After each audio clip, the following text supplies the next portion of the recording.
বিয়ে প্রয়োজনটা অনুভব করছি এই কারণে, দেখেন আমার তো একটি বাচ্চা আছে, আর আমি যে বয়সে বিয়ে করেছি বা যে নতুন করে বিয়ের পিঁড়িতে বসতে চান অপবিশ্বাস। জীবনের এই পর্যায়ে এসে তিনি অনুভব করেছেন বিয়ে করাটা আসলে প্রয়োজন। অপবিশ্বাস বলেন, খুব বেশি পরিকল্পনা করে বিয়ে করতে চাই না।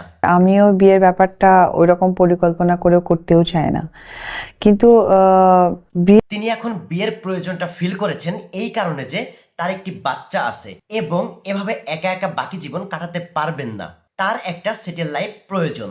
অপবিশ্বাস বলেন, যখন বিয়ে হয়েছে, যখন বাচ্চা হয়েছে, কোনোটাই পারফেক্ট টাইম ছিল না। এখন পরিবার থেকে চাই নতুন করে বিয়ে দিতে এবং অপবিশ্বাসও রাজি হয়েছেন। অর্থাৎ পরিবারের পছন্দেই এবার বিয়ে করতে যাচ্ছেন অপবিশ্বাস।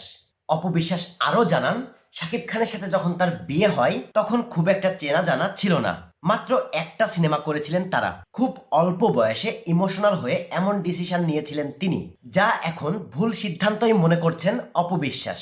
আসলেই কি শাকিব খানের সাথে বিয়েটা অপবিশ্বাসের ভুল সিদ্ধান্ত ছিল? আমার মনে হয় অপবিশ্বাস শাকিবকে ধরে রাখার কম চেষ্টা করে নাই। শাকিব বুবলির বাচ্চা হওয়ার পরও শাকিব শাকিব করে গেছেন অপবিশ্বাস।